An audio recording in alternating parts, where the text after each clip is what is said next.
అర్హత లేకున్నా ప్రేమించావు, ఇది కేవలం నీ కృపయే. యోగ్యత లేకున్నా హెచ్చించావు, ఇది కేవలం నీ కృపయే.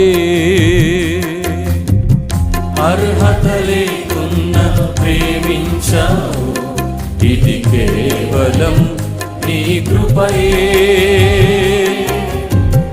యోగ్యత లేకున్నా హెచ్చించావు, ఇది కేవలం నీ కృపయే.